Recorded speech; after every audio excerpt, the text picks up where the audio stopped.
entonces estamos ante un acontecimiento grande en esta época histórica que se están celebrando Naciones Unidas. Hay un pre-COP aquí en Costa Rica, que es la reunión de las Naciones Unidas sobre el cambio climático. Va a ser en Chile, el COP 26 o 25 del 25, pero va a ser el pre-COP aquí.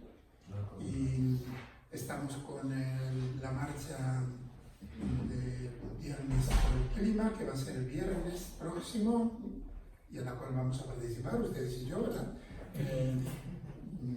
Arranca en el Parque León Cortés y son los adolescentes y niñas, casi, las que dirigen eso, más bien niñas, más bien muchachas, que es ese movimiento mundial de Greta. Sí. Bueno, son así como grandes momentos históricos de este tema. Pero luego está el tema concreto de cada día, la basurita que tiramos al río, la comida basura que comemos, la manera de rezar fuera del contexto de esta crisis planetaria. Está lo micro y está lo macro, ¿verdad? Y entonces, pues es un momento importantísimo para que estemos, digamos, en lo que llama el Papa la conversión ecológica y la revolución cultural, los dos grandes ejes de este tema. Revolución cultural porque tiene que abarcar todo, la economía, la política, la manera de enseñar, las carreras universitarias, todo lo que es cultura. Y conversión ecológica para todos, no solo los creyentes, pero sobre todo también los creyentes, que tenemos que convertirnos al reino de Dios con una nueva clave del reino de Dios, que es este momento de SOS global del planeta, ¿verdad? Entonces, estamos en un momento interesante, ¿verdad? Bueno, vamos a empezar con una oración sacada del Via Crucis, que es la quinta estación. Obligan al Cireneo a llevar la cruz, obligan al planeta a llevar la cruz por haberlo convertido en un depósito de porquería.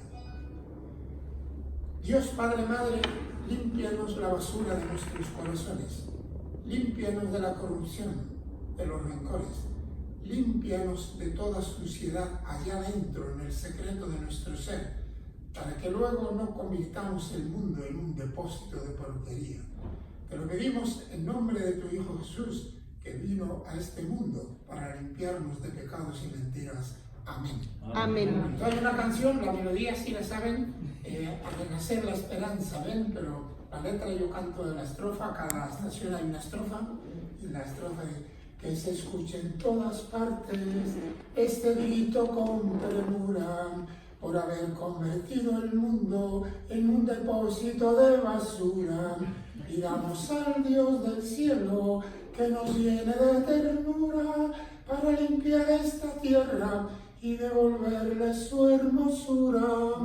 Al renacer la esperanza, ven a curar las heridas, ven a traer alegría, alimentanos de vida, transforma los corazones, cambia el odio por amor, ven a llevarte muy lejos la miseria del terror. Ay, ay, ay. Y en cada estación hay una consigna. Esta consigna es, esta sí que es la más grande locura, grito yo, ustedes, haber convertido este mundo en un depósito de basura. Esta sí que es la más grande locura, Haber convertido este mundo en un depósito de basura. Otra vez, esta sí que es la más grande locura, Haber convertido este mundo en un depósito de basura. Bueno, entonces, con esta pequeña corrección, tratamos de hacer que los sentimientos entren dentro de la clave de la Laudato Si. No es solo ideas claras, datos, filosofía del tema, espiritualidad, claves del tema, sino emociones del tema. Sin emociones, sin la emoción, no hacemos nada. El pensamiento emocional, la encíclica está toda llena de emoción. Es un modo de escribir del Papa Francisco que rompe un poco el esquema literario de las encíclicas, que llamaríamos el género literario de las encíclicas, y hace un lenguaje lleno de, a veces, enojo, lleno de alegría, y lo lee cualquier ser humano sin necesidad de hacer una carrera de lingüística, ¿no? Porque cuando uno lee una encíclica, estamos en problemas, ¿no? Las encíclicas a veces valen para que alguien haga una tesis de la encíclica, para que esté, pero aquí no. Aquí es una encíclica que ha pasado a la vida de la humanidad de una manera increíble. Porque entonces yo les voy a dar un material, una síntesis que yo he hecho de la encíclica, y luego quiero, después de dar este pequeño aporte y compartirlo, he hecho un pequeño trabajo sobre las religiones y la ecología integral, que tiene que ver con las claves del capítulo 6 de la espiritualidad, el estilo de vida. Porque claro, esto no es un tema solo ecologista, ¿verdad? No somos solo un movimiento de movimiento verde, cuidar las mariposas, que hay que hacerlo, ¿no? O los ríos, hay que hacerlo. Esto es un tema que le llama el Papa ecología integral, otro le llama ecología profunda. Es otra manera de explicarlo, como diciendo esto abarca todo. Esto es una manera nueva de vivir, es un paradigma nuevo, es una manera de vivir la vida humana nueva. Como diría San Pablo, es nacer de nuevo. Es una humanidad que tiene que dar un salto cualitativo en un nacer de nuevo. Y eso supone dejar un montón de mentiras, un montón de prácticas, de ideas equivocadas de Dios, ideas equivocadas del planeta, de la economía. Supone una conversión muy grande. Y en ese camino está la humanidad, tal vez todavía en pañales, pero ante la emergencia global hay que crecer en la conversión ¿no? Entonces, en el trabajito yo hago una síntesis en forma como de espiritualidad global, que la voy a leer. Vivimos en la noche oscura del planeta, en una verdadera crisis de paradigma. Urge una conversión ecológica y una revolución cultural. Pasar de la muerte a la vida. Es un tiempo pascual. Pasar de la mente del poder al corazón. Pasar de una conciencia anestesiada a la conciencia emocional con el planeta. Urge una nueva ética, una nueva estética, una nueva manera de rezar, una nueva manera de celebrar la Eucaristía, un nuevo estilo de vida. Una nueva mirada a nosotros mismos. Llevamos dentro todo el esfuerzo evolutivo del planeta, pero nos hemos convertido en depredadores, destruyendo pulmones, entrañas y venas de la Madre Tierra. Urge reconciliarnos con nuestro ser, descubrir la sacralidad y el misterio de la Tierra. Urge una nueva imagen de Dios. Los sagrados se encuentran en el nivel más profundo de cada una, fuera de dualismos. Todo está holísticamente implicado. Se impone la lógica del decrecimiento en consumo, en compras inútiles, en pensamientos infecundos. Se impone la lógica del crecimiento en ternura, en compasión, en solidaridad. El mundo necesita vidas alternativas. Pongo así como una síntesis como para tal vez algún día meditarlo, ¿no? O hacer un retiro sobre eso, ¿no? Bien, entonces, en este trabajito he tratado de recoger las claves, las luces, para entrar a fondo en la encíclica Laudato Si. ¿Se la doy ya o todavía? Entonces, lo primero que trato de decir es que cómo se gestó la encíclica. Porque es un trabajo colectivo muy grande. No es trabajo solo del Papa Francisco. Él es el autor porque le da la unión, el estilo y sobre todo la motivación de la espiritualidad católica o de la fe. Le da como la flor innata del tema, ¿no? Pero se han asesorado con mucha gente. Y pues, primero que ya les decía, trata de ser un lenguaje muy diferente al lenguaje de las encíclicas, que son bellas. Bueno, hay alguna que le puede imitar un poco, como es la Evangelii Nuntiandi de Pablo VI, ¿no? Que también quiso. Pero es que aquí hay un lenguaje que uno dice que belleza, ¿no? Yo lo entiendo, pero además es profundo, ¿no? Que por ser así asequible a todo lector o lectora sea raro, extraño, no, es profundo, pero eso ya es, diríamos, es como una parte de la encíclica, el estilo literario, del lenguaje, puesto que en los momentos grandes de crisis hay que inventar el lenguaje. En los momentos grandes de la humanidad, como le pasa al género apocalíptico, ¿no? El apocalipsis es un invento del lenguaje. Que hay que aprender como un diccionario nuevo cuando uno lee el Apocalipsis y uno dice que querrá decir esta palabra, aunque ya se usaba parece, pero parece que ahora aquí quiere decir otra cosa, ¿no? O los números, hasta los números adquieren un nuevo sentido en el lenguaje apocalíptico. Entonces, el hecho de que la encíclica tenga un lenguaje nuevo forma parte del tema, forma parte de la realidad histórica. Hay que inventar palabras para situaciones que todavía no tienen palabras, todavía no hay palabras. Y el verbo se hizo palabra. La palabra tiene que ser como el vehículo de la idea de la nueva realidad. Entonces hay que inventar un lenguaje. Que hacer. Por eso los poetas, los místicos, la gente esa que está en ese mundo nos pueden ayudar. El Papa tiene esta gran suerte de ser un buen escritor. Ha leído muchas novelas, era profesor de literatura antes de ser obispo, yo creo, o cardenal. Entonces es alguien que ha leído bastante, ¿no? Otro aspecto importante es que es un trabajo colectivo de la humanidad, pero claro, una clave cristiana o de la iglesia o de las iglesias, ciertamente, porque tiene capítulos, por ejemplo, el capítulo del Evangelio de la creación, pues es una visión bíblico-teológica de la iglesia, de las religiones, ¿no? Por tanto, está muy en esa clave, pero es de la humanidad.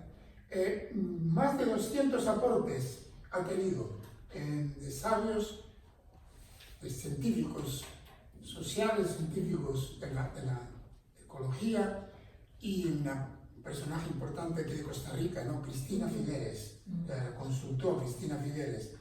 Estos días tenía una entrevista muy interesante en un periódico del País de Madrid, buenísima la entrevista, ¿no? Buenísima, de Cristina Figueres. Ella era la responsable de este tema de las Naciones Unidas.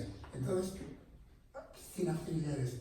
Pero se asesora no solo de gente, digamos, dentro de la fe católica, sino de sabios de esta historia del planeta, incluso de gente de otras religiones. Hay un gran teólogo, Paul Ricoeur, hay teólogos católicos como Guardini, un alemán, italiano, alemán, ¿verdad? Que lo citan, cita conferencias episcopales, cosa que no suele hacerse en las encíclicas. Las encíclicas solo citaban la Biblia y a otro papa, generalmente, ¿no? Otros papas. Aquí no tiene pena en citar, hasta un poeta musulmán cita. Entonces, ese estilo ya le da un poco como una clave de decir es que esto es un tema de la humanidad. La conferencia de Brasil, también. La conferencia de Brasil, en Bolivia, no sé si la de Canadá también, citan textos, pues, como que diciendo, toda la humanidad está como en la religión, yo quiero hacer un esfuerzo, bueno, y entonces, esto es algo importante. Parece que sí le ayudó bastante a la universidad, la UCA de Buenos Aires. Desde allí mandaban los borradores y devolvían y entraban. Es decir, él tiene mucha relación con un teólogo de la liberación, Scanone, que es de la edad de él más o menos, del Papa, ¿no? Pero todavía vive y sigue haciendo temas teológicos en conferencias. Scanone, que es de la línea de la teología de la liberación, de la línea no tanto de los que hacen mucho del análisis marxista. No es que la teología de la liberación sea marxista, pero algunos teólogos usan el análisis marxista de la historia, como Tomás de Aquino usó a Aristóteles, ¿no? Diríamos era mucho más pagano Aristóteles que Marx, sin embargo, Aristóteles usó pero muchos escandalizaron por eso. Pero hay otra corriente que es la corriente de lo que llamaríamos la teología de liberación del pueblo, de lo popular, de las comunidades del pueblo, sin necesidad de ser especialista. El Papa tiene mucho influjo de esa formación que ha tenido, ¿no? Y por eso, pues, se fija un poco en este método de usar una universidad que él ha participado, ha hecho aportes o ha recibido ayudas y sigue, pues de alguna manera, esa un poquito relación, ¿no? Yo creo que es correcta, ¿no? Está perfecta, ¿no?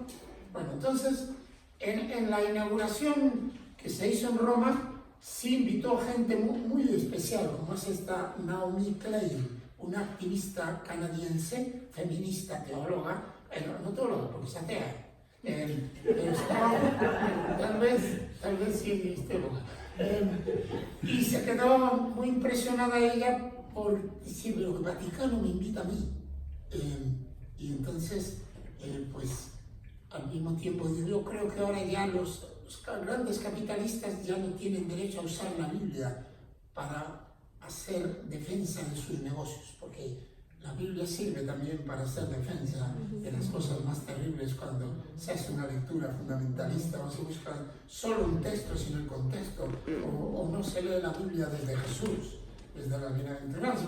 Una cosa es leer la Biblia, pues bueno, ustedes son especialistas en eso, ¿no? Pero leer Levítico, solo sí Levítico, pero léelo con los ojos de Jesús, la cosa cambia, ¿no? Léelo con el proyecto de Jesús. Entonces, esta autora, esta gran activista, y yo creo que ya los capitalistas ya no van a poder usar mucho la Biblia a raíz de este modo como el Papa Francisco la usa, ¿no? Pero bueno, se van a seguir usándola. Bueno, entonces pongo algunas de las grandes luces que tiene esta encíclica, porque cuando tiene un material tan grande hace falta tener una gran síntesis, como pasa con la Biblia, ¿verdad? La visión de conjunto. Si uno no tiene una visión de conjunto, se pierde a lo mejor en tanta riqueza, ¿no? Entonces conviene tener algunas grandes luces, algunas grandes claves para ver la riqueza de la encíclica Laudato Si, que ha provocado tantas experiencias ya en el mundo, tantos congresos, tantos encuentros, movimientos juveniles, jóvenes de la Laudato Si. Como llaman algunos, hay que laudatosizarse, como amazonizarse en esta época, ¿no?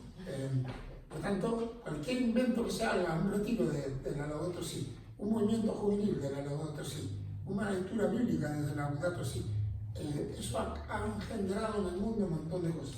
Tal vez es el mejor documento de la humanidad, junto con la Carta de la Tierra, sobre el tema ecológico, integral, porque habrá otros que sean más científicos en un campo, pero así integral, tal vez es el mejor documento que cuenta ahora la humanidad, y es un regalo de Papa Francisco, la Iglesia Católica.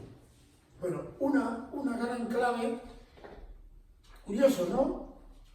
Inspirado en un libro de Leonardo Boff. Yo lo leí despacito en el Darién, cuando vivía en el Darién. Lo presté y lo perdí, claro. Se titula Grito de la Tierra, Grito de los Jóvenes. La encíclica tiene una conexión entre el grito de la tierra, lo que está pasando en la tierra, el grito de la tierra, la fragilidad, los gemidos que tiene la tierra, está totalmente relacionada con el grito de los pobres. Esta es una de las claves. Lo que le pasa a la tierra le pasa a los pobres, lo que le pasa a los pobres le pasa a la tierra, o lo que le pasa a los pobres es por lo que le pasa a la tierra. Y ya pues son millones de refugiados climáticos, y va a seguir creciendo la muchedumbre de climáticos, de refugiados climáticos, va a seguir creciendo. En estos días, ahora mismo, hay un huracán que ya está haciendo daño a Puerto Rico, las lluvias, el que pasó y que hizo ese desastre en las Bahamas, mucha gente ya no va a poder vivir en las Bahamas, tiene que marcharse. Entonces estamos en una relación entre el grito de la tierra y el grito de los pobres. Leonardo Boff fue entrevistado por el Papa y le apoyó en la encíclica. Curioso, ¿no? Porque Leonardo Boff prácticamente lo obligaron a dejar el sacerdocio y lo defendían en Roma. El cardenal Arns lo acompañaba para defenderlo, ¿no? Por la teología de él, pero la teología de él a veces era es muy atrevido con algunos temas, pero esos temas no le molestan a la Iglesia. Pero hay otros temas que sí le molestan.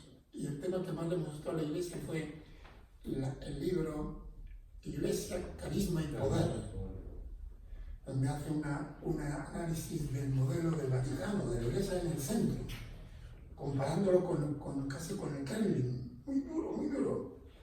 Y claro, eso toca ahí, eso es lo que obliga. Pero después tenía cosas que uno dice, pero esto casi parece una herejía. Decía de la Virgen María que por estar llena del Espíritu Santo, que casi es como la expresión del Espíritu Santo en la historia de María, la Espírita Santa, ¿no? Entonces le daba a la teología unos puntos que uno dice, esto rosa parece la herejía, pero ahí no hay problema, porque la Virgen María, cuanto más digamos, mejor, tranquilos, ¿no? Pero cuando se toca la Iglesia, ajo, y se toca el poder, y se toca...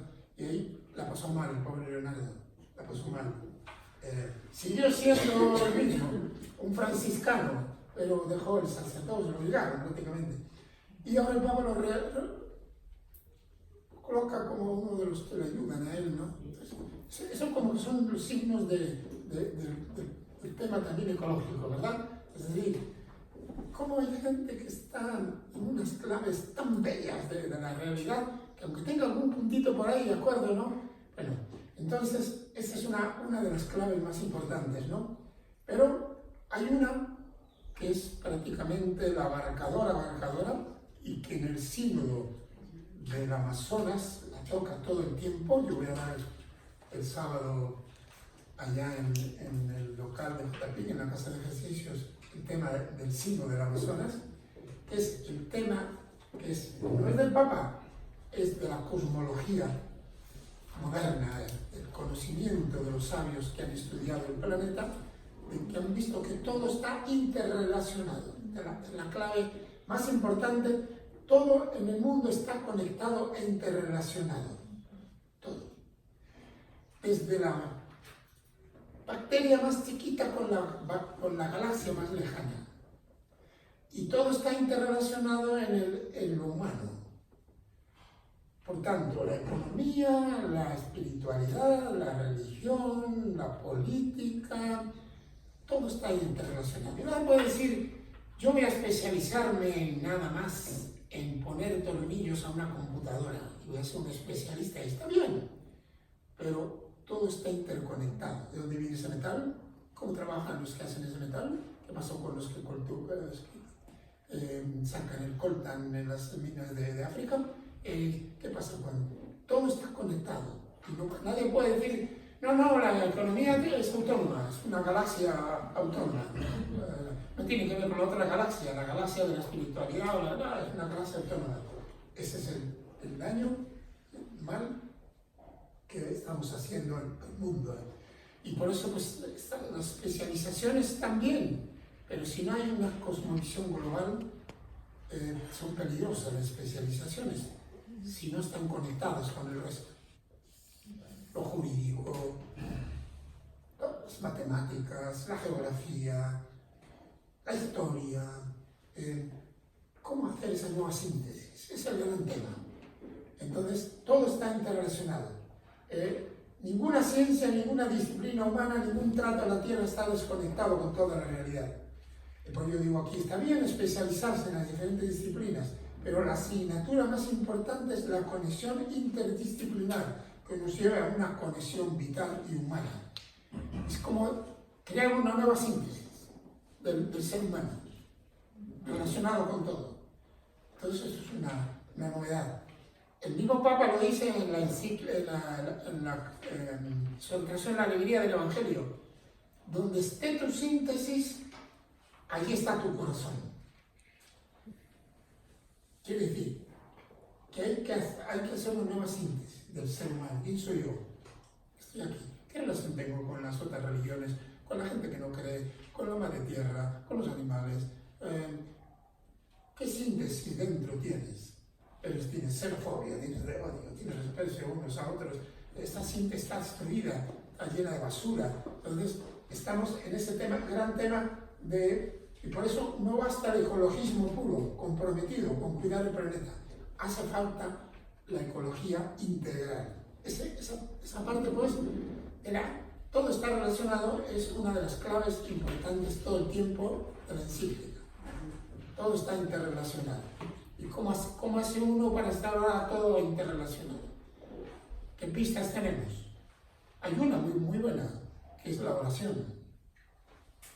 Y si uno reza por los niños de la calle, las niñas de la calle, reza por el problema que hay allá en África, si lo reza, lo hace síntesis, lo lleva al corazón, lo hace sentimiento.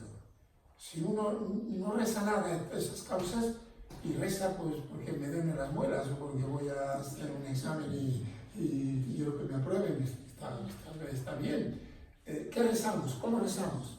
Por eso Jesús nos enseñó la oración de la síntesis, la oración de la interconexión, que es la oración del Padre Nuestro. ¿Qué rezamos? El reino, la ecología integral, el proyecto global de Dios en la humanidad, la utopía de Dios. ¿Qué rezamos? Eso hay que aterrizarlo luego, claro, el pan nuestro, el pan de cada día. Pero ese punto, digamos, es básico en la encíclica, por tanto, en lo que llamamos la ecología integral. Otro gran tema es la crítica que el Papa hace al paradigma que llama él tecnocrático. Una cosa es la tecnología y otra cosa es la tecnocracia. ¿Verdad? Tecnología, perfecto, ¿no? Es un avance de la humanidad, pues puede ser más humanos. Si curas, si una medicina, si un robot por ahí que te ve que tienes cáncer, qué maravilla, ¿no? Pero la tecnocracia es poner la técnica como el sujeto de la historia, como el que mueve el mundo, como que todo lo va a arreglar la tecnología, como que el mundo va a ser pues un invento de las máquinas, de la tecnología. Ese es el peligro de este paradigma que en el mundo predomina el paradigma tecnológico, predomina.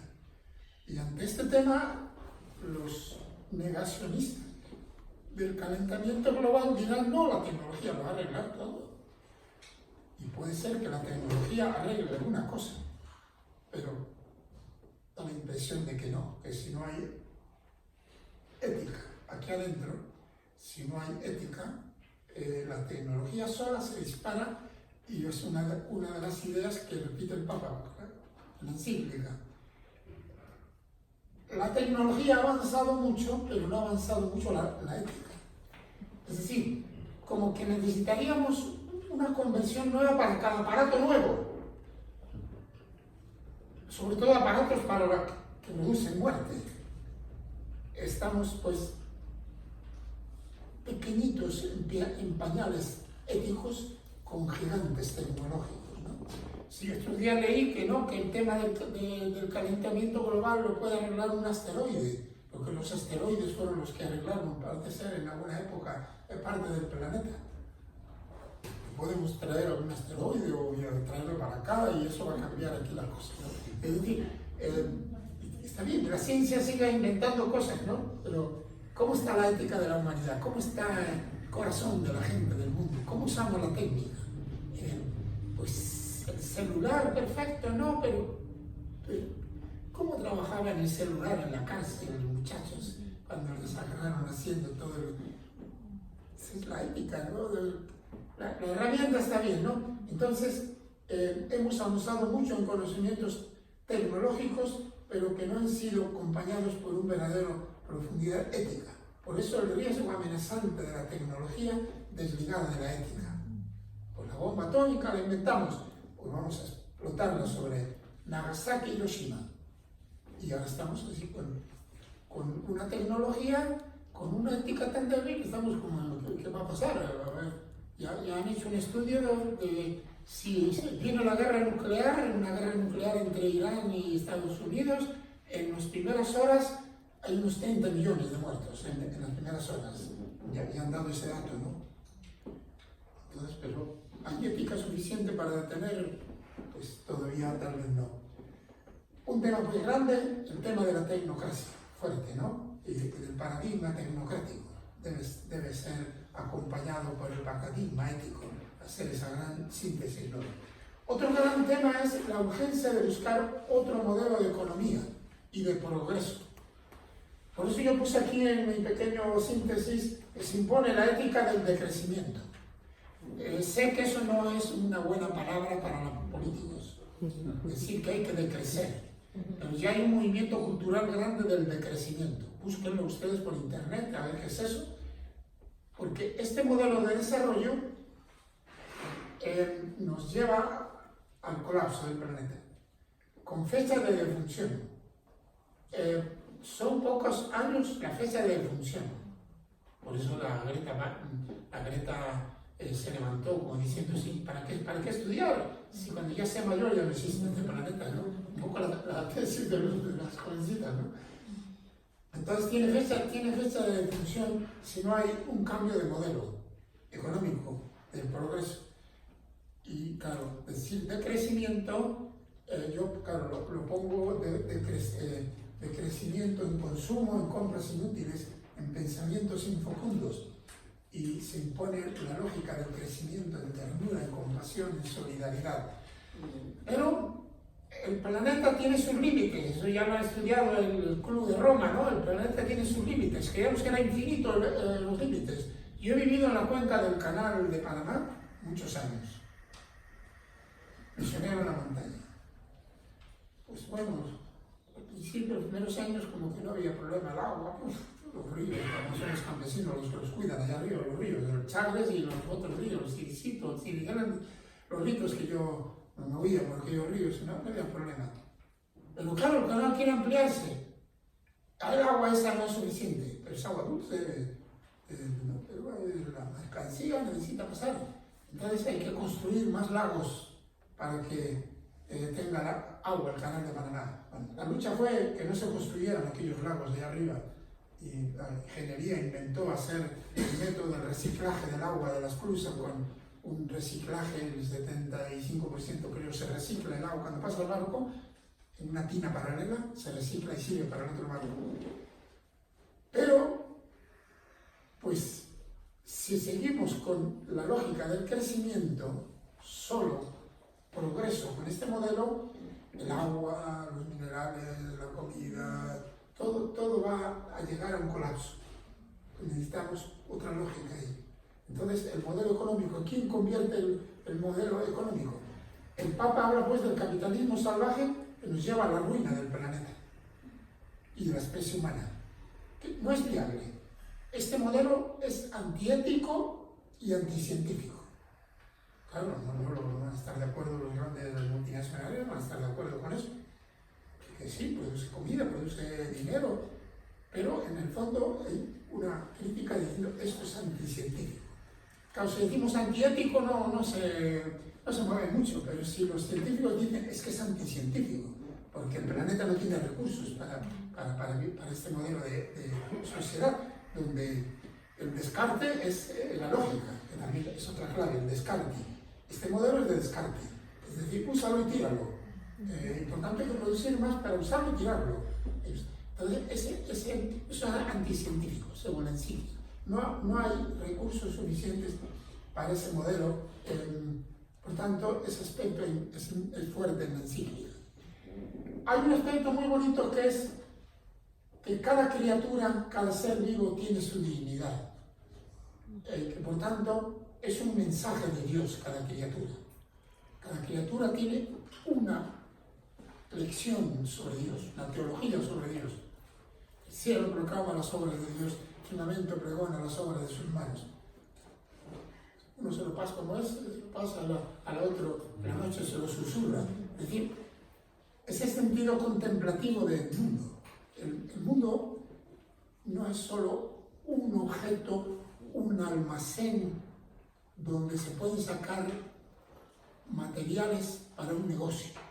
Así es la clave de la tecnocracia. El mundo es un depósito inmenso de riqueza, de materiales que yo puedo sacar para el negocio. El mundo es un lugar también de presencia de Dios. Por tanto, es un mundo donde cada criatura tiene y una defensa de las lenguas, entonces, y de las culturas. ¿Cuántas lenguas hay en el Amazonas? Que hay un especialista del Amazonas. 350 culturas. 350 culturas están desapareciendo. Cada cultura es patrimonio de la humanidad. Cada cultura es una riqueza de la humanidad. Lo que pasa es que nos hemos concentrado solo en una cultura, la occidental. Y seguimos estudiando a los griegos y hay que seguir, hay que hacerlo, ¿no? La filosofía griega. ¿Quién se ha preocupado de esa infinidad de culturas, de pueblos que viven en relación con la madre tierra? ¿Qué influjo han tenido en el resto del planeta? Bueno, algunas se han aislado, que son las poblaciones aisladas de la Amazonas, ¿verdad? Hay más de 100, no sé cuántas poblaciones aisladas de pueblos indígenas que no quieren ninguna conexión con el occidente, diríamos, con la cultura del gobierno y la cultura brasileña, o tal vez con el cristianismo, o el modelo de cristianismo que hemos llevado. Pero toda esa riqueza es compartido y eso dialogado, escuchado. Es algo realmente que la humanidad es monocultural casi, ¿no? Creemos que solo el occidente, ¿no? Entonces ahí tenemos el campo este de las culturas. ¿Cuánto han influido las culturas indígenas de Costa Rica en la cosmovisión tica de la vida? Son 8 pueblos indígenas, 24 territorios indígenas. ¿Qué influjo, qué diálogo? Me río de una colombiana que dirige allí la pastoral de los migrantes, Nubia, que ya tiene, creo, la nacionalidad tica o a punto de conseguirla, y le pregunto, ¿y cuando estudiaste, qué capítulo trabajó en las preguntas que te hicieron la presencia de los pueblos indígenas de Costa Rica? ¿Había alguna pregunta sobre cuántos pueblos hay, cuál es su cosmovisión, su cultura? No, de eso nada, solo se habló de la conquista y de no sé qué. Entonces, el Papa trata de colocar este tema, que es un gran tema del signo del Amazonas. Ahora, el tema de escuchar las culturas, escucharlas. No ir como obispos allí diciendo hay que hacer esto. A los obispos se lo pidió en Maldonado el Papa. Escuchen, obispos, escuchen a los pueblos indígenas, escuchen sus historias, escuchen. Y escuchar es para convertirse, ¿no? Escuchar no es solo para decir, ya se hace algo de esos pueblos. Escuchar es colocarlo adentro, esa visión, es un diálogo cultural, es un diálogo. Bueno, pero ese tema es muy bonito, ¿no? El valor de cada criatura, etc., ¿no? Un tema importante en la encíclica, el capítulo casi entero, la necesidad de un debate global, de un debate político, de un debate de las naciones sobre el tema climático. Un debate. Va habiendo debate. Pero desde ayer, 70 países en las Naciones Unidas se unieron a la lucha contra el cambio climático. Primero no habían invitado a Estados Unidos a que viniera a esa reunión. Entró allí el señor Trump y la pobre Greta le miró así como una cara.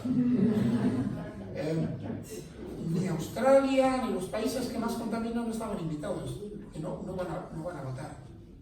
Estar de acuerdo con ir reduciendo todos esos gases de calentamiento global.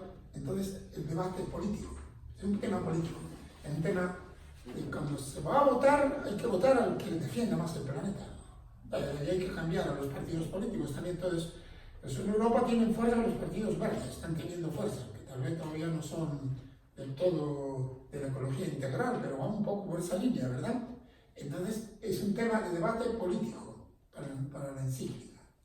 Importante. Hay que llevarlo a los parlamentos, a las asambleas. Aquí va a haber, pues, el PRECO, aquí en convenciones, allá en Belén, aquello ya, ¿verdad? En el centro de convenciones. Ahora, a primeros de octubre, ya va a haber acciones, ojalá hagamos algún acto, porque si no se queda en unos cuantos años que vienen ahí, hablan, y el país ni se entera. esa reunión. Hay que hacer alguna marcha, alguna protesta, un rezo, una vigilia, algo, ¿no? Como para que el pueblo, la nación entera diga, esa gente está trabajando el tema y queremos que Costa Rica es campeón mundial, ¿no? Campeona mundial, ¿no?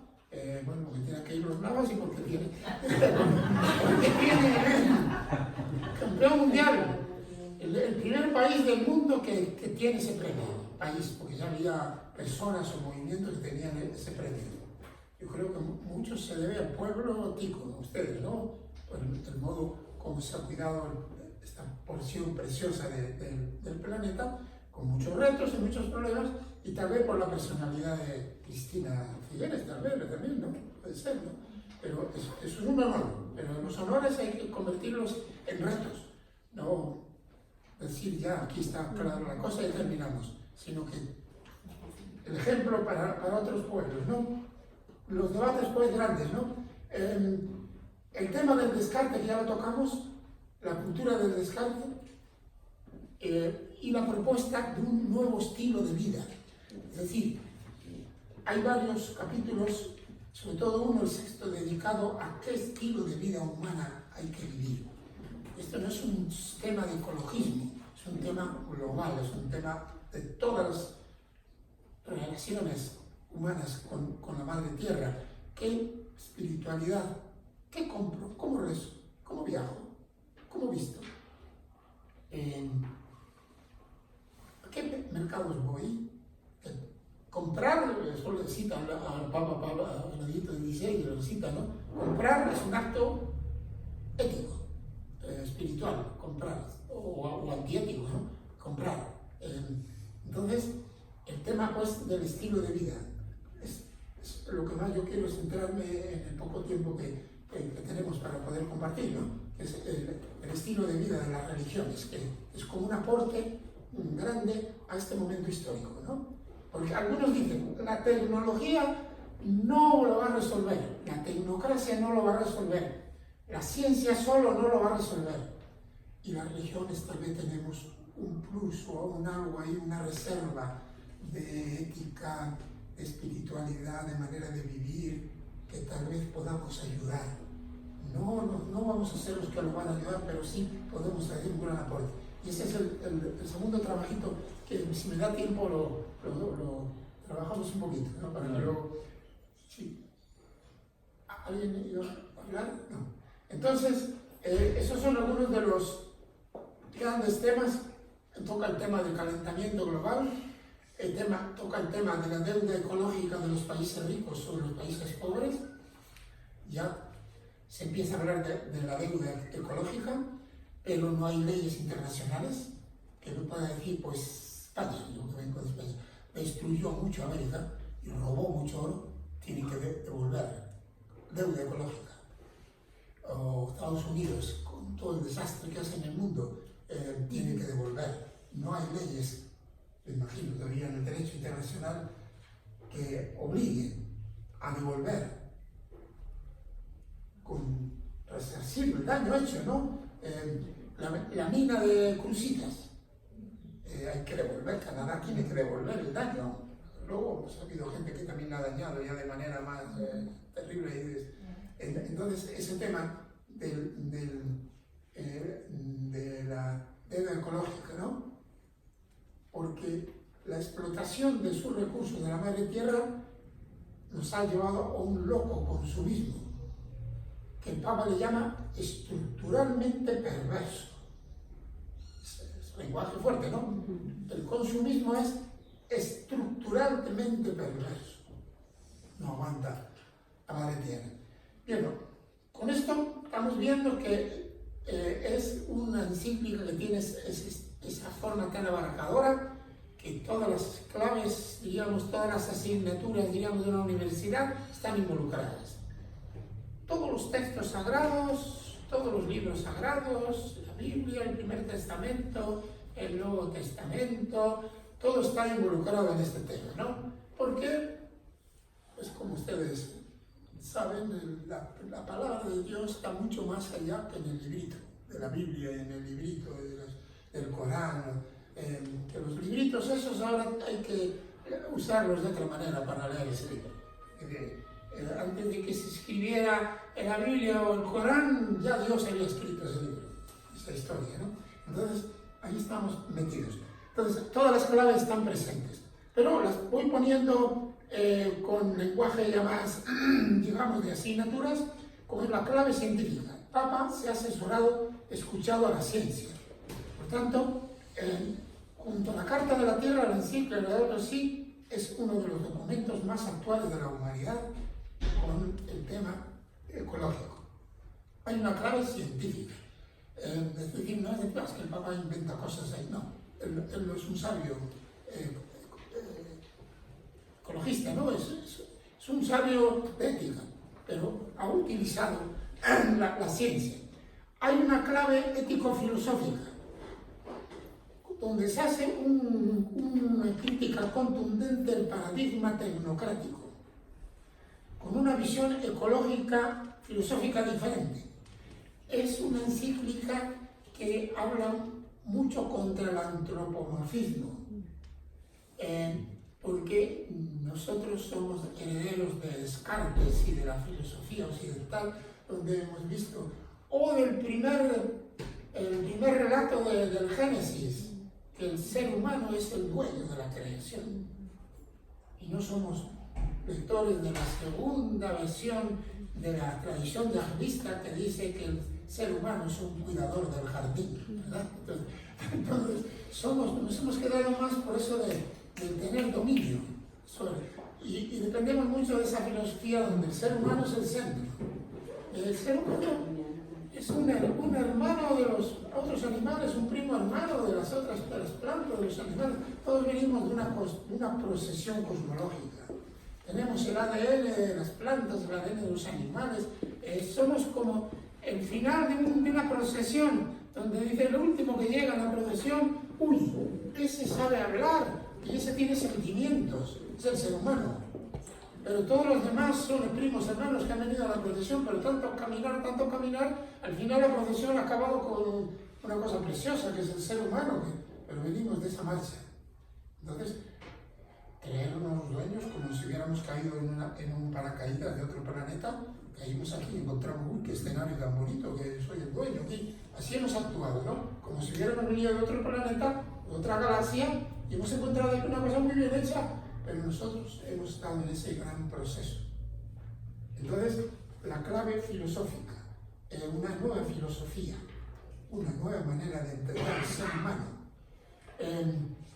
pues ya en algunas leyes o en constituciones nacionales está entrando esta filosofía, sobre todo allí donde hay más experiencia ecológica, como puede ser Bolivia, puede ser Ecuador, donde ya la Constitución aparece el ser humano de otra manera, como más en relación con las otras criaturas. Pero, por tanto, hay una clave filosófica fuerte, ¿no? Hay una clave política, porque el daño que estamos hechos depende de acciones políticas, de decisiones políticas, y por tanto hace falta un movimiento de conversión política, de cambio de política, de nueva visión política. Eso es un tema político también, tema político. Por eso la sugerencia del Papa de tener encuentros, de discutirlo, de seguir en esa línea, ¿no? Hay una clave social, porque está relacionado con la vida de los seres humanos y el clamor de los pobres, ¿no? La deuda ecológica y lo que llama el Papa la globalización de la indiferencia.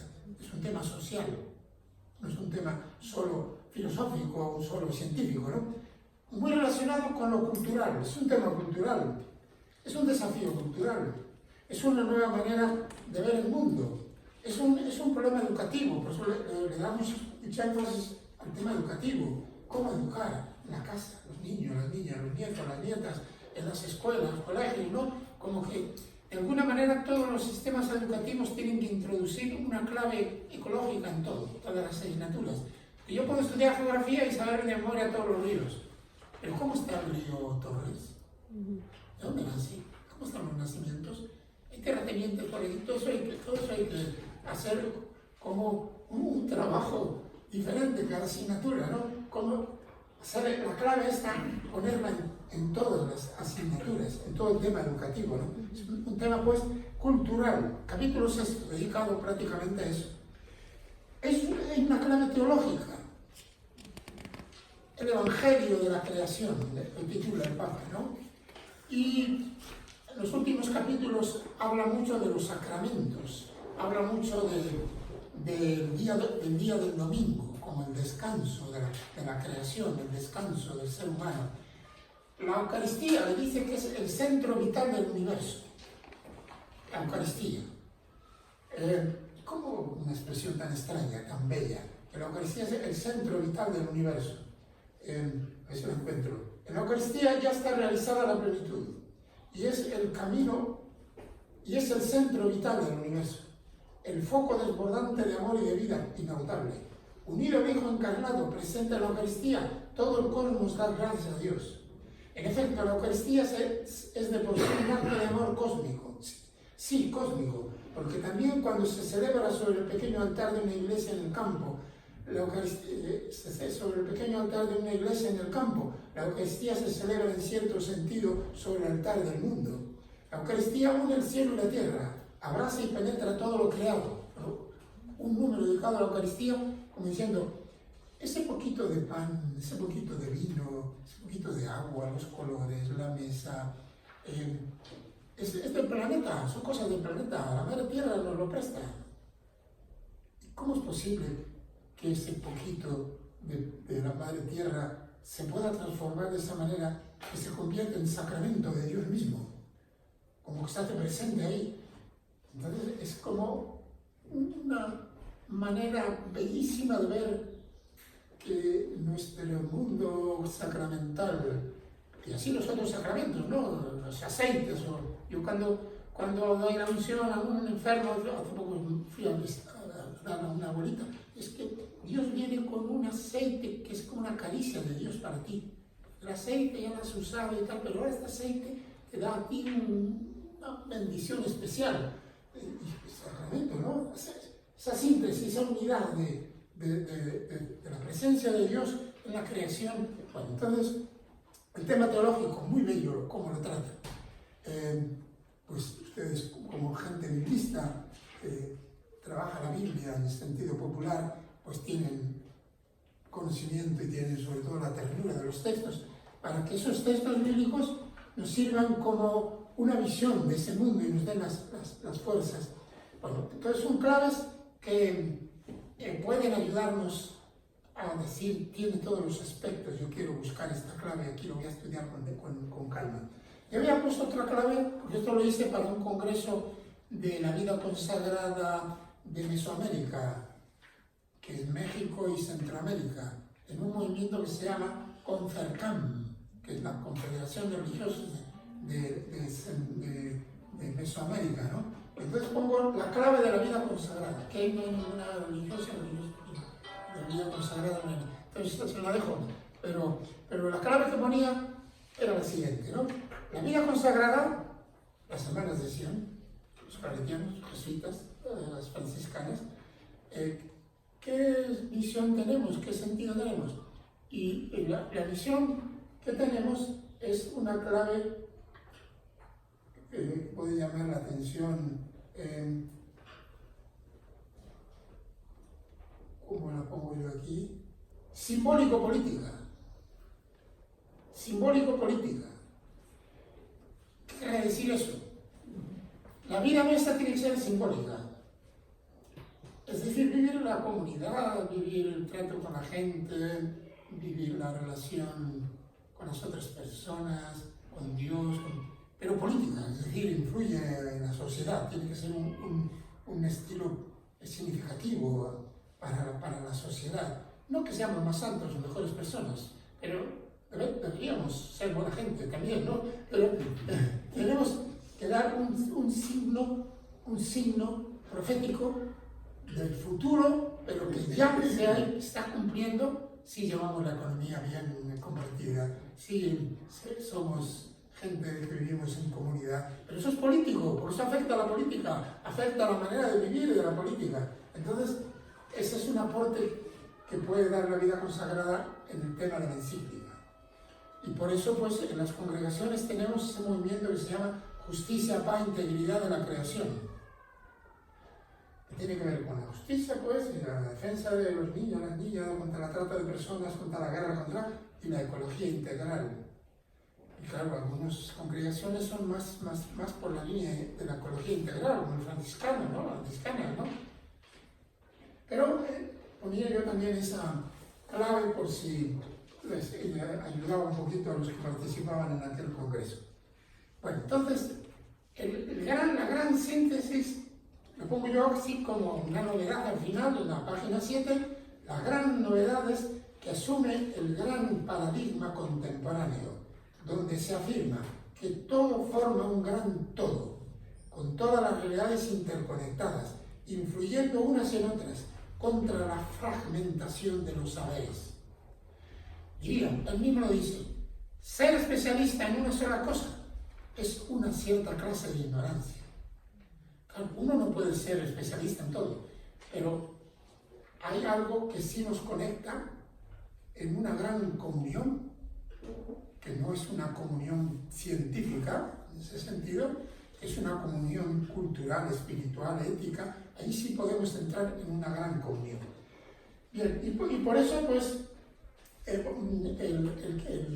pequeño folletito coloca los contenidos que tal vez ustedes ya los han trabajado, los han conocido, para entrar pronto en la otra temática que podamos ver. Pero bueno, en la distribución del contenido de la encíclica usa el método latinoamericano del ver, juzgar y actuar, que es un método que inventaron los movimiento obrero en Bélgica, ¿verdad? Después del Vaticano II, de los jóvenes, sobre todo obreros, ver la realidad, analizarlo a la luz de la palabra de Dios y a la práctica. Y otra vez, esta práctica, a ver cómo la analizamos de nuevo. El ver, juzgar y actuar, que es el esquema de todos los documentos de la Iglesia latinoamericana y también este sínodo del Amazonas, que empieza prácticamente la semana que viene, empieza también con ese gran método. Entonces, el contenido va por ahí y por eso el primer capítulo, lo que está pasando en nuestra casa, la tierra, nuestra casa, para convertirse cada vez más en un inmenso depósito de porquería. Todo el tema, pues, de la acumulación de basura, el tema del agua, todo la deuda ecológica de los países ricos. El segundo, el evangelio de la creación, como dar ya una visión, la luz que ofrece la fe, la sabiduría bíblica, los mejores relatos del Génesis, de los Salmos, también del destierro, sobre todo de Jesús, presentando no solo su vida de Galilea, sino lo que significa para el cosmos su resurrección. Es decir, ese tema el gran teólogo jesuita francés, ¿verdad? ¿Cómo se llamaba? Este teólogo que habla del Cristo cósmico, es decir, que del universo camina hacia una plenitud y ese Cristo de Nazaret, el Jesús de Galilea, está dentro y alcanza una visión global. Aguilar de Chardin, que era un loco en el sentido, en esa época, no decirlo, pero bello, bellísimo, ¿no? Evangelio de la creación. La raíz humana de la crisis, ¿cuál es la razón humana? El hombre moderno no está preparado para este poder. Frase del Papa en la encíclica. El ser humano de esta época no estamos preparados para este poder. Un poder tremendo que tenemos, ¿no? Un poco como la tentación de Adán de decir, aquí soy autónomo y rompo todo otro esquema. Estamos en ese problema, ¿no? Entonces el crecimiento tecnológico no ha estado acompañado de crecimiento ético. Y hay mucha más gente ayudando al crecimiento tecnológico y mucha menos gente ayudando al crecimiento ético. Nosotros, ustedes aquí, nosotros somos gente que está ayudando lo poquito que podemos en el crecimiento ético. Puede haber algún inventor también aquí, o inventora, eso está bien, pero somos gente que debemos estar avanzando en el conocimiento ético, en el crecimiento ético, que la espiritualidad, que es la culturalmente lógico, ¿no? por haber convertido la tecnociencia en el paradigma de la civilización. Toca el tema de la crisis financiera. Claro, porque el dinero mata, lo dice él mismo en la exhortación de la Biblia del Evangelio. El dinero mata, tal y como está ahora, mata. Porque es como un método donde la gran tesis es que crezca la economía, que crezca el dinero, que crezca la acumulación del dinero, pero no se relaciona mucho con el crecimiento de la gente, ¿no? Por tanto, va contra el consumismo derrochador. Dice el mismo, creador de miserias deshumanizadoras. Urge revolución cultural. Y el gran tema de la ecología integral, y luego un montón de líneas concretas sobre los grandes foros mundiales y las políticas de los bancos, la educación y la espiritualidad ecológica, lo que llamaríamos la conversión ecológica integral. Por ahí va un poco el tema, ¿no? Tenemos demasiados medios para unos escasos raquíticos fines, el número 2039.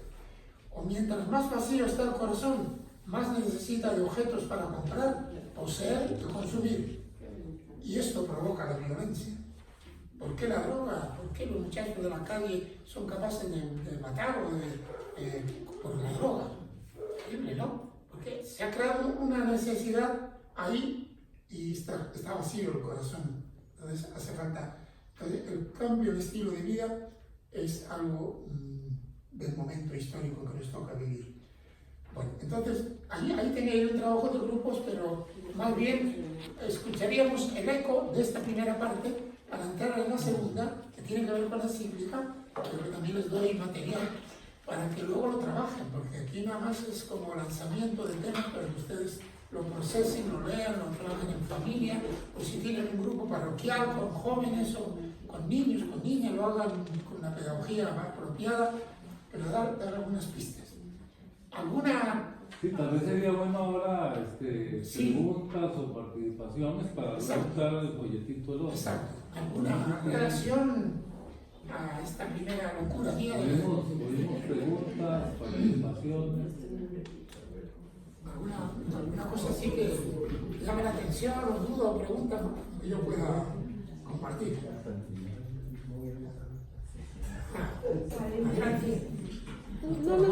Estamos cerca. Viera que en catequesis soy catequista para sacarlos del bautismo. En el tema 4, que se trata sobre la iglesia, yo, bueno, no conozco nada por eso, pero la he leído, Sion me ha metido y he conocido el documento, y ahí, aunque sea una pinceladita, yo se los doy a mis catequizandos, son padres y padrinos y padres de, ¿verdad? Padres de familia. Entonces, yo les doy apenas una pequeña pincelada, claro, el conocimiento que usted tiene, pero por lo menos yo les hablo de esa conversión, no solo personal, sino la conversión ecológica, y que tenemos que cuidar los recursos que tenemos, porque ellos están criando a sus hijos tan pequeñitos, y yo pienso que... Haciendo un aporte concreto, muy bien. Sí, es imprescindible todos esos aspectos pequeños, ¿no? Lo micro. Porque lo micro lo va creando la red, igual que pasa con la vida, ¿no? Las pequeñas células que van creando la vida, sí pasa con las acciones. En ese sentido siempre hay que distinguir entre lo micro, lo meso y lo macro, ¿no? Lo micro es testimonio de cada día, lo que como, lo que compro. Y si esos chiquillos dicen, ya no voy a beber Coca-Cola mucho porque veo que... ¿Cómo hacer un pequeño cambio en la compra? Pero va a preferir lo que hacía mi abuelita, que hacía un jugo natural, a nuestras bebidas que sí bien bonitas, ahí todo con una presentación, y la propaganda comercial le dice que es la felicidad. Entonces, ese cambio de lo micro, la catequesis, o en cualquier otro lugar, tiene una fuerza enorme. Han sido las niñas, los niños, los jóvenes los que nos han metido más en este movimiento ahora. Gracias por ese ejemplo. Gracias. Viera que a mí este documento como que me cuestiona, me interpela personalmente, me hace mucho eco, porque siento que me dice qué va a hacer usted aquí ahora. Ajá. Porque muchas veces decimos, bueno, es que yo reciclo, pero eso es sacar la basura para que otro la procese. Ajá. ¿Verdad? Y como pasarle la bola, ¿qué va a hacer el gobierno? ¿Qué va a hacer la escuela? Exacto. ¿Qué voy a hacer yo? ¿Verdad? Entonces yo le traía ahí muy concretamente una propuesta de 4 talleres para hacer conciencia en las personas que puedan asistir sobre la basura de la casa en la que están, ¿verdad? La basura que genera la gente de la casa. ¿Qué de esa basura se puede utilizar en la casa? ¿Y cómo podemos reprocesar esa basura que sale de la basura reprocesada otra vez y otra vez y otra vez? Y en el último es cómo no generar esa basura. Especialmente porque viene la época de fin de año en la que cuando hay más plata, se compra más, se desperdicia más Envoltorios. y muchos de los envoltorios van para la basura, Perfecto. ¿verdad? Entonces no solo es dinero que se echa literalmente a la basura, sino que además es una cultura consumista. Lo compro, lo uso 5 minutos, se bota y no hay problema. Perfecto. Entonces, ¿cómo cambiar eso? Eso es lo que, digamos, puedo hacer yo y aquí y ahora, y ahí traigo el planteamiento y ustedes se lo llevan y ahí lo verán. Pero sí pienso que es muy importante interiorizarlo y preguntarnos nosotros, ¿qué voy a hacer yo? Y esas cosas pequeñas que tienen su lógica, es un testimonio vivo, real, hacer una conexión con la gran realidad de lo que pasa en el mundo. Es decir, es bueno hacer cada cosa bien hecha, tiene su sentido, pero todo está conectado con un modelo de sociedad, de mundo, que sirva esa pequeña práctica para hacer una reflexión de toda la realidad. Nosotros hacemos ahí, ahora hay menos ya, talleres de hidroponía. Entonces, de acuerdo, aprender a sembrar limpio y producir lechugas o plantas medicinales, pero ver ese pequeño huertecito en relación con ese gran huerto que es el planeta. ¿Cómo está? ¿Qué relación tiene? ¿Cómo están las fincas grandes? ¿Cómo? Entonces, hacer que sirva como análisis de esa globalidad del mundo. Entonces, eso va creando una cultura nueva, va creando una manera de vivir diferente, ¿no? ¿Alguien más? Yo quería decir que a veces uno tiene la impresión de que ese documento que es tan valioso ha quedado como en el olvido en algunas parroquias o lugares, ¿verdad? Donde uno nunca oye hablar de él ni referirse a él con la urgencia y la importancia que tiene. Inclusive he sido testigo de parroquias donde prácticamente había unos árboles bellísimos y se los volaron. Y el padre todo el tiempo, sus sermones están alrededor de la ética sexual. Solo ese tema, tienen una obsesión sobre el tema sexual, ¿verdad? Y temas tan importantes no se tratan, ¿verdad? Sin embargo, yo pienso que hay iniciativas interesantes, ¿verdad? En algunos lugares, parroquias y pequeñas luces que surgen de manera importante. Y en ese sentido yo pienso que aquí tenemos 2 ejemplos. El profesor de religión aquí en el colegio que está trabajando el tema ecológico con los niños y los muchachos. Y luego el caso de Adriana, que tiene un proyecto muy interesante, auspiciado creo que es por la Universidad Católica, que tiene importancia significativa. Entonces creo que en medio de esas situaciones hay que le dan a uno esperanza al respecto. Claro, hay que multiplicar esas iniciativas. También a veces pasa algo dentro de la Iglesia Católica, es que hay parroquias o diócesis que no quieren al Papa Francisco, que no están tienen mucha contra el Papa Francisco. Cardenales, el cardenal que estuvo en la doctrina de la fe, cardenal Müller, está contra el Papa Francisco. Y prácticamente en el documento preparatorio del Sínodo del Amazonas, leído por algunos de sus cardenales, llegan hasta decir que tiene herejías. ¿Cuál es la herejía? La conversión ecológica, porque solo hay conversión a Jesucristo, pero la ecología no hay conversión. Como si Jesucristo estuviera desconectado de la ecología, como es un hijo de Dios que no nació de María Virgen y vivió en este mundo y está conectado con la Madre Tierra porque fue un ser humano también. Entonces, y el reino de Dios, la ecología integral, el reino de Dios es convertirnos a... Pero terrible, ¿no? La crítica es tremenda. Claro, es una minoría, pero muy poderosa, muy fuerte, y que influye un poco en gente que no le da mucho entusiasmo lo que hace el Papa. Inclusive, Esperando que se vaya ya, que venga otro, ¿no? inclusive cuando salió el documento, creo que hubo unos sectores de norteamericanos que quisieron deslegitimarla, señalando que el Papa simplemente era un líder religioso que desconocía totalmente del tema. Y creo que ese argumento se cae por dos razones. Una, por lo que usted señalaba hace un rato, de que fueron consultados una cantidad importante de especialistas y científicos. Y segundo, que el Papa es químico, o sea, es un científico también, ¿verdad? Entonces eso se le olvida a la gente. Son los intereses del poder. Bueno, entonces,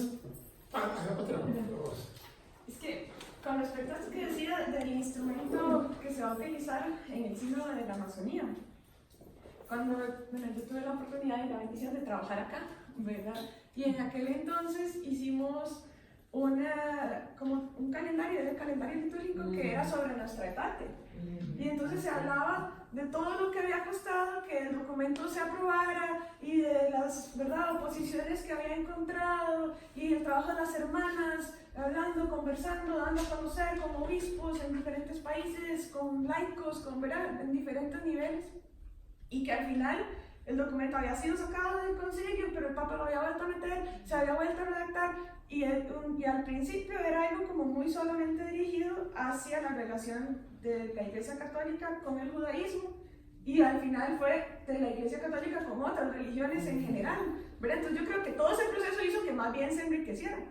Con todo esto del sínodo yo me he sentido muy identificada y veo mucho de eso, y de hecho, bueno, ustedes sabrán, digamos, Sole, ¿verdad? Es una persona muy significativa acá, yo me recuerdo mucho de ella, del trabajo que estamos haciendo también desde el lado católica, de conversar, de hablar, de visitar,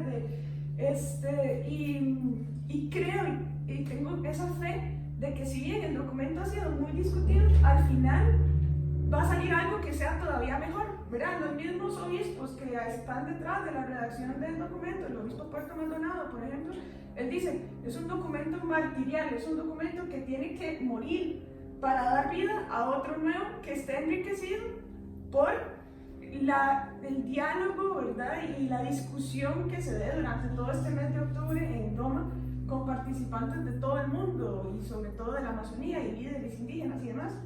Entonces, creo que es algo que desde Sion, ¿verdad?, es algo que recuerda mucho las raíces de la congregación, ¿verdad? Y para lo que por lo menos yo en particular invito a que recemos mucho, se necesita mucho la acción del Espíritu durante este tiempo, para que a pesar de estas dificultades haya un espíritu de escucha, tanto de quienes están en contra como de quienes estén a favor, y que lo que surja sea realmente la fraternidad y el reino de Dios. Excelente. Bueno, entonces, Padre, no sí. sé si tiene a bien y los presentes que hagamos un cortecito, tomamos el cabecito y volvemos con el segundo documento, que me parece que es importante. ¿Qué les parece? ¿quién? ¿De acuerdo? Bueno, nada. Bueno,